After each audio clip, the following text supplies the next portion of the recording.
మిత్రులారా, మీకందరికీ శుభోదయం. ముఖ్యంగా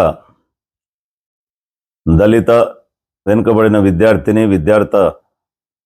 మిత్రులారా, మేధావులారా, ప్రజాస్వామ్య రక్షకులారా, ఈ దినము మీకు నేను చెప్పదలుచుకున్నటువంటి విషయం ఏమంటే, ఇటీవల జవహర్లాల్ నెహ్రూ విశ్వవిద్యాలయ ఉపకులపతి ప్రొఫెసర్ శాంతిశ్రీ ధూళిపూడి పండిట్ చేసినటువంటి వ్యాఖ్యలపైన నిజంగా నేను తీవ్రంగా ఆందోళన చెందుతా ఉన్నాను. దళితులు బాధితుల కార్డును ప్లే చేయడం, ఆడడం ఒక రకమైనటువంటి మారక ద్రవ్యం లాంటిదని ఆమె పేర్కొన్నారు.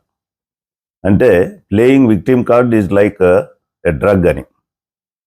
ముఖ్యంగా మిత్రులారా, దళితులు తమ రాజ్యాంగ హక్కులను నొక్కి చెప్పినప్పుడు, మరి డిమాండ్ చేసినప్పుడు వారు మత్తులో ఉన్నారని అర్థం కాదు. స్పష్టంగా చెప్పుకోవాలి, మనం శతాబ్దాల కుల అణచివేతను మన రాజ్యాంగం గుర్తించింది కాబట్టే బాబాసాహెబ్ అంబేద్కర్ ఇచ్చినటువంటి రాజ్యాంగంలో ఆర్టికల్ 14, 15, 16 మరియు 17 ఆర్టికల్స్ ప్రకారం హామీ ఇవ్వబడిన హక్కులను దళితులు ఉపయోగించుకుంటున్నారు తప్ప మరి ఈరోజు ఈ మారక ద్రవ్యం మత్తులో ఉన్నట్టు కాదు. నిశ్చయాత్మక చర్య దాతృత్వం కాదు మిత్రులారా, ఇది చాలా కాలంగా తిరస్కరించబడిన న్యాయం. ఈ వైస్ ఛాన్సలర్ గారు ఈ పోరాటాన్ని తక్కువగా చేసి మాట్లాడినప్పుడు ఆశయం మరియు చారిత్రక భారాలను మోసుకెళ్లే ప్రతి దళిత విద్యార్థినికి అది ఒక భయంకరమైనటువంటి సందేశాన్ని పంపుతుంది. మిత్రులారా, ఈరోజు మనం జవహర్లాల్ నెహ్రూ యూనివర్సిటీ కేవలం ఒక విశ్వవిద్యాలయం కాదు, అది ఒక ఆలోచన, చర్చ యొక్క ఆలోచన, బహుళత్వం యొక్క ఆలోచన. ఎంతోమంది మేధావులను, ప్రోగ్రెసివ్ మరి థాట్స్ కలిగినటువంటి వారిని మరి ఉత్పత్తి చేసినటువంటి ఒక విశ్వవిద్యాలయం, ఒక సమ్మలిత ఆలోచన, అది ఒక ప్లూరలిస్టిక్ థింకింగ్.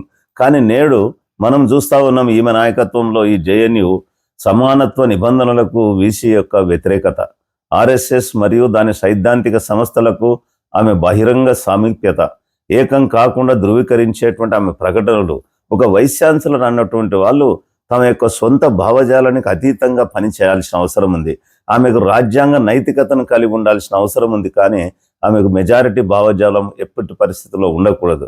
అందుకే బాబాసాహెబ్ అంబేద్కర్ మనల్ని హెచ్చరించాడు, సామాజిక ప్రజాస్వామ్యం లేకుండా రాజకీయ ప్రజాస్వామ్యం మనుగడ సాగించదు.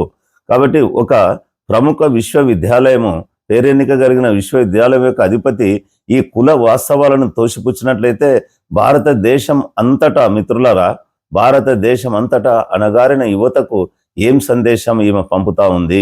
మిత్రులారా, నేను ఆమెను ఒక వ్యక్తిగా నేను విమర్శించడం లేదు, లేదా ఆమె పైన దాడి చేయడం లేదు. మనం రాజ్యాంగాన్ని మరి దాని సూత్రాలను మాత్రమే సమర్థిస్తూ ఉన్నాం. ఆమె క్షమాపణ చెప్పాలని మరియు దళిత గౌరవాన్ని గౌరవించాలని, వారి యొక్క ఆత్మగౌరవాన్ని ఆమె గౌరవించాలని మేము డిమాండ్ చేస్తూ ఉన్నాం. సమానత్వ నిబంధనల యొక్క అమలు, అంటే ఇటీవల యూజీసీ ఈక్విటీ రెగ్యులేషన్స్ రిలీజ్ చేసినప్పుడు దాన్ని కూడా ఆమె విమర్శించారు. కాబట్టి నేనేం చెప్తున్నానంటే, ఆ నిబంధనలను ఆమెను సమర్థిస్తూ తర్వాత యూనివర్సిటీలో వాటిని అమలు చేయాల్సిన అవసరం ఉంది. అంతేకాకుండా సంస్థాగత తటస్థత, మరి క్యాంపస్లో ప్రజాస్వామ్యం యొక్క వాయిస్ని అణిచివేయకుండా రక్షించబడాలా. విశ్వవిద్యాలయాలు ఎప్పుడు కూడా విమర్శనాత్మక ఆలోచనలను పెంపొందించాలా, కుల పక్షపాతం కాదు. వారు భిన్నాభిప్రాయాన్ని రక్షించాలా, దాన్ని అణిచివేయకూడదు. వారు సమానత్వాన్ని సమర్థించాలా, దాన్ని ఎగతాళి చేయకూడదు. మనం గుర్తుంచుకోవాలి మిత్రులారా, దళితులతో నిలబడడం అనేది రాజ్యాంగంతో నిలబడడం. ఈరోజు జేఎన్యు యొక్క బహుళత్వాన్ని మనం కాపాడుకోవడం అంటే భారతదేశ ప్రజాస్వామ్యాన్ని రక్షించడం. రాజ్యాంగ నైతికతను మత దురహంకారంతో భర్తీ చేయడానికి మనం ఎప్పుడు కూడా అనుమతించకూడదు అన్నటువంటి ఈ యొక్క వాస్తవాన్ని మనము సందేశాన్ని ఇవ్వాల్సిన అవసరం ఉంది. మరి అటువంటి వ్యక్తులలో మార్పు తీసుకురావాల్సినటువంటి అవసరం ఉందని చెప్పి సందర్భంగా నేను మనవి చేస్తూ సెలవు తీసుకుంటున్నాను. జై భీమ్, జై రాజ్యాంగం, జై ప్రజాస్వామ్యం.